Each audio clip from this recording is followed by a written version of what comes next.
I've not said something like this. But that's from a Muslim perspective. No. Muslim view. From the Quran, Exactly. you cannot bring this to mean that it's representing a trinity. It's not. It's two gods besides God. Elsewhere, the Quran actually says, don't say trinity, and it doesn't identify who the members are. It says, intahu, stop yourself, prevent yourself. Elsewhere, it says, for example, don't say God is one of the three. Isn't that what we hear? Oh, God is one of the three in one. So the Quran does not misrepresent Christian belief at all. In fact, it corrects every single way of misrepresenting Christ and what he came to be. He didn't come to tell people. Well, that was a good answer. So Yeah. I take that on board. Thank you. But my question still is, Which is? where does the angel say that is the angel Gabriel in the Quran?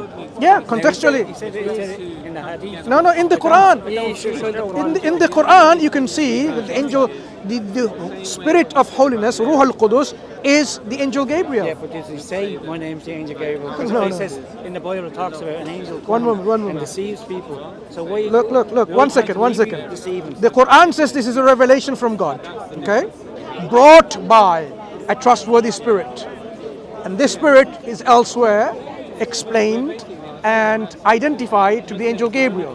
So we know the Quran even says there's no one who can bring something like the Quran, even if the whole of mankind and whole of the jinns were brought together, they would not produce something like it. So when the Quran came, Yeah. when the angel came to Muhammad, Yeah. and Muhammad didn't know who the angel was, but he went to his wife, what was her name? Khadija, Hadija, radiallahu and he asked anha. her what happened, and she brought him then to her uncle, which was a Catholic, as far as I'm aware. Am I wrong? You're talking about Waraqa bin Nawfal. Waraqa bin Nawfal. Waraqa bin Was Nawfal. he a Catholic? Waraqa was a Christian. Okay. To say he's a Catholic and Protestant is like too ahistorical. Okay. Well, is he In the one Arabia, there are Nestorians, there are Jacobites, and what are the other segments in Arabia at that time? It's probably the two main ones, right? So it's difficult to say. Protestantism came much later, right? So when the Quran took this story or historical narration you get from the biography literature, right? Ask yourself, if Prophet Muhammad sallallahu alaihi wasallam was an imposter, a fake prophet, would he need to go and tell someone, oh, where did I get this revelation from? He would say, God has spoken to me, angel has spoken to me. A true individual prophet is something demonstrated in that historical event. in Islam, there has to be two witnesses for everything, isn't there? So there always has to be a witness for everything. So if someone How goes many up people against witnessed the someone- revelation? How many people witnessed the revelation of the Quran? Hundreds and thousands. You are only focusing on the very first revelation which the Prophet received in Cave Hira, right? Right. How many people witnessed the revelation given to, say, Moses for the first time? You can't. We have to be consistent. We can't just simply say just because the first revelation, because when the Quran was revealed to the Prophet at certain occasion, the companion, I want to make this point, right? This is a historical narration, authentic narration. He was on a mount, whether it's a camel or a horse, right? People can see in this desert sand how the feet of the mount is sinking on the sand because of the weight of the revelation. Imagine now you have a camel or a horse, and suddenly its feet is sinking in the sand. It's not natural. Sometimes this is one example which illustrates the weight of revelation. So, out of all of this historical context, we have to really deal with the content of the Quran. Why is it impossible for anyone to match even one chapter like the Quran in the way the Quran is in its stylistics in the Arabic? Why? That's why it's important, because anything can be matched. Any literature, any music, any composition, they can be imitated. The Quran challenges people. If you are in doubt, imitate something like it. Why is it that across all of the centuries, now we are 1400 years later, still we are saying, why are people failing? is because of the nature of the evidence. The evidence is such that it is demonstrative of the divine hallmark that is from God. Because anyone can come and say, this book is from God. The Quran gives that evidence so that people can be absolutely certain about it. If he is a prophet, Yeah. a prophet comes with things that he don't, I take it, yeah? Prophet comes with? What's the definition of a prophet? Yeah. Prophet is someone who relays the information of the unseen. A Nabi who informs you about the ghaib, about the unseen. Part of that could be prophecies. And there are more than 300 authentic miracles of the Prophet, which unfortunately many people don't know. Prophecies, the Quran talks about many prophecies itself within the Quran. It's not a statement of the Prophet, but if we were to share some examples, here, there's one example here. For a person which the Quran says, may the hands of Abu Lahab perish. What's that mean? May he be destroyed. So basically, he will be the dwellers of hellfire, and so shall be his wife because of their disbelief. Abu Lahab has been prophesied that he will remain a non-Muslim. He lived, this is one of the uncles of the Prophet ﷺ, I think. He is a disbeliever, didn't believe in the Quran and didn't believe in Islam. What the Quran prophesied about him, that you will go to hellfire, meaning you will remain a disbeliever. This particular individual lived for more than 10 years after that revelation was given. To destroy Islam, all he had to do is simply come up and say, Ashhadu an la ilaha illallah wa ashhadu anna Muhammadan abdullah wa rasuluh. That I believe there is no God worthy of worship except one and only true God, Allah, and I bear witness that Muhammad is the the servant and messenger, the worshipper of Allah, servant and messenger of God, this one true God. If he did that in public, he will be called a Muslim, even if he was a hypocrite inside. Okay? And then he would say Islam is destroyed, because now the Quran says I'm going to go to hell, but I'm a Muslim. He had this opportunity. So this was an opportunity for that individual for 10 years to do that thing. But he didn't come up with this. The Quran talks about elsewhere, I'll give you another example. Chapter 30. Here. The Romans have been defeated. Here. Alif Lam Mim. The Romans have been defeated in the nearest land. That prophecy, did that not come after? It says they will be victorious soon again within 3 to 7 years. Bid'a Sinin. After a period of time, they will be victorious again, even though they were defeated. And this is exactly how it happened. Now think about it. Someone, if he is a fake individual, an imposter, a fake prophet, and there are two superpowers of the day, the Byzantines and the Persians. They're fighting with each other. Now to say, you know what, the Romans are now defeated, but they'll be victorious again within 3 to 7 or 3 to 9 years, 3 to 7 years. What if they were not victorious again? He will be demonstrated to be a false prophet. So this is too of a high risk state of, it can prove him wrong. But the Quran talks about it, and this is exactly what happens. So these kind of statements where, the Quran lays down to people of critical thinking, they would know that this is something a fake prophet won't do, can't do, shouldn't do, but the Quran does that anyway. The Quran comes along, and another example, I'll leave it to these 3 examples. It says, you did not know this before. How does the Quran know, for example, what you don't know, Do I know what you don't know? You could be a professor of astrophysics, for example. And I say, you don't know anything about physics. And you will correct me and say, look, let me tell you, here it is, yeah? So then when the Quran addressed some people saying, this is what it is, and you don't know, you did not know this before, no one said we knew it. An opportunity for people to demonstrate that the Quran is false. So we can check that proof otherwise. If that can be proved otherwise. Yeah, for example, if these people came forward and said, we knew about what you're saying, he will be demonstrated to be a false prophet because he's making this up when it's not true. Because in the Old Testament, when someone was a false prophet here, brought to the gate of the stone. Yeah. So the Prophet gave what we call falsification tests, in which whether he's true, whether the Quran is true or not, can be falsified easily. The Bible also does that. If these things, the Bible also says that if a prophet says these things and they don't come to truth, this is a false prophet. Yeah. Take him to the gate. That's where the difference between the Quran and the Bible, for example, Jesus Christ has said, this generation will not pass, but you shall see the Son of Man coming in the clouds of heaven. Something along this line. But that generation passed, and the next generation passed, and so on, and still he's not here. About that generation. He specifically In the end says, days, if you look at that scripture, it says in the end days, the generation of that day. now he talks about, he's speaking to the generation, he says, this generation would not pass. I can bring the reference if you want. Yeah? So that's different when it comes to the Quran offers really rigid and robust falsification tests. The one about when the Quran says, أَفَلَا يَتَدَبَّرُونَ الْقُرْآنَ, do they not ponder the Quran with care? وَلَوْ كَانَ مِنْ عِنْدِ غَيْرِ اللَّهِ لَوَجَدُوا فِيهِ اخْتِلَافًا كَثِيرًا. If it wasn't from God, you'd find within it many discrepancies.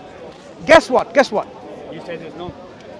The word for discrepancy, if somebody came and said, okay, it's only saying within this Quran you would not find many discrepancies, this word, many discrepancies. I found another word called discrepancy. There you go, there's more than one discrepancy in the Quran, and we falsified. Even to that level, the Quran is challenge is so profound that the word ikhtilafan, which means discrepancy or inconsistencies, only occurs once in the whole of the Quran in this form, so that individuals who think they are smart enough to bring another word like ikhtilafan, they would fail. So a discrepancy is in the none of these marks in it, but there is now. So is that not discrepancy? When the Quran talks about inconsistencies and discrepancies, it's talk about within its message. Yeah? If the Quran says God has no son and says God has a son, that's a discrepancy, that's a contradiction. So within the internal contents of the Quran, they are coherent.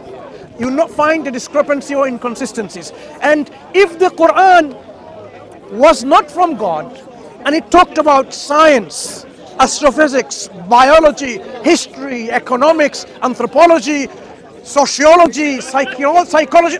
Think about it. No, think about it. We'll see. Psychology, science. If it talks about all of these things, you would expect someone to make mistakes somewhere here and there. So the Quran is saying, ponder and think with deep reflection. If it wasn't from God, you will certainly find within it these discrepancies, inconsistencies, and contradiction.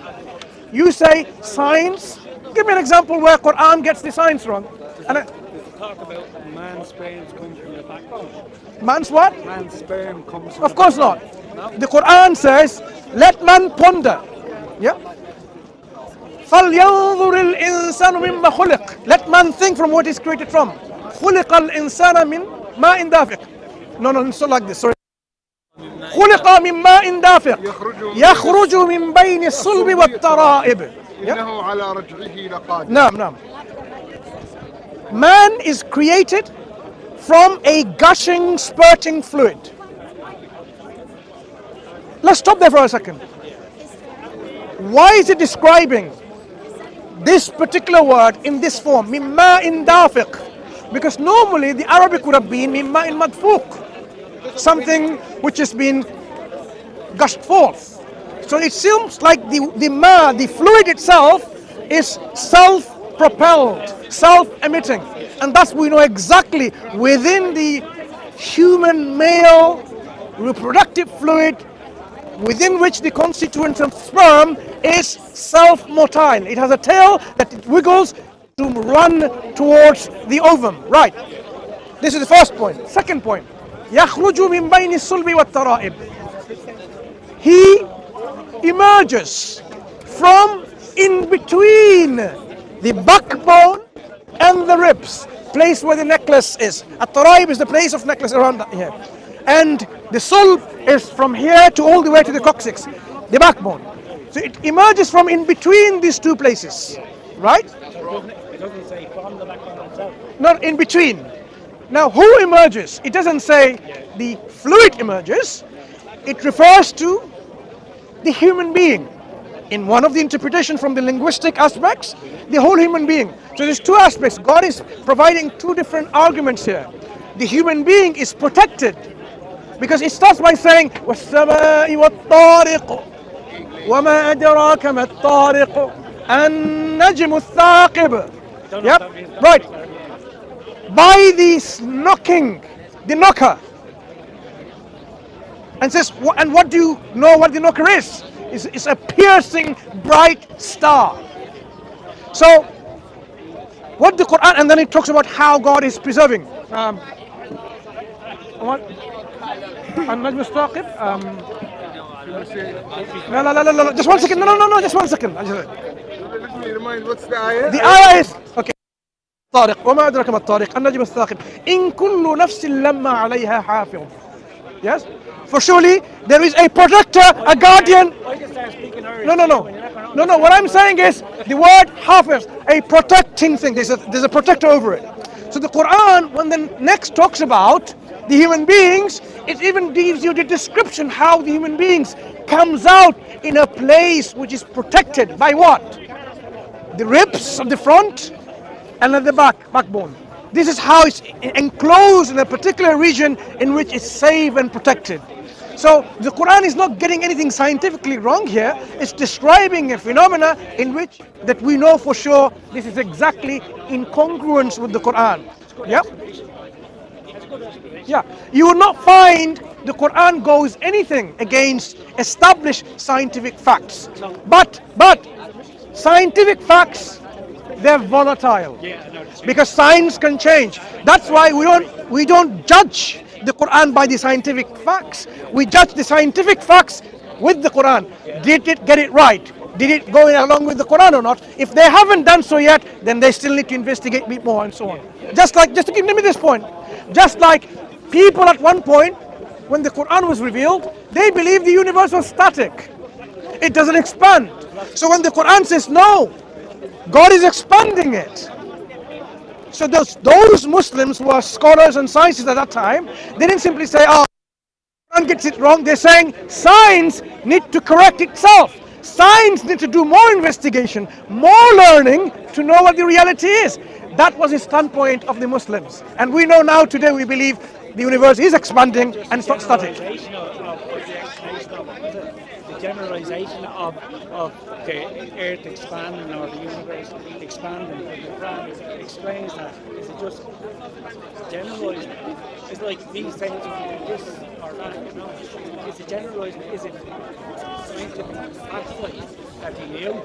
The Quran shows وَالسَّمَاءَ بَنَيْنَاهَا بِيَيْدٍ وَإِنَّ لَهُ لَمُوسِعُونَ. I think this is how the ayah goes. Surely God says, we have created, made, fashioned this world with our own hands. And we are the expander thereof. Meaning God says, I am the one expanding it. Yeah, He's made it, expanding it. But it doesn't stop there. The Quranic cosmology goes even further, saying, just like that God began this universe in the way He created, He will roll it back like a scroll. So as it's expanding, it will be contracted again. But not that's not enough yet. The Quran goes even further. And then there will be again another. Yep. So there will be another creation. New creation. So the Quranic, the way it presents the cosmology, scientists coming to the grasp of it as they're learning more and more with their scientific tools. So when we talk about again as a falsification test for the Quran encourages, challenges people to find an inconsistencies.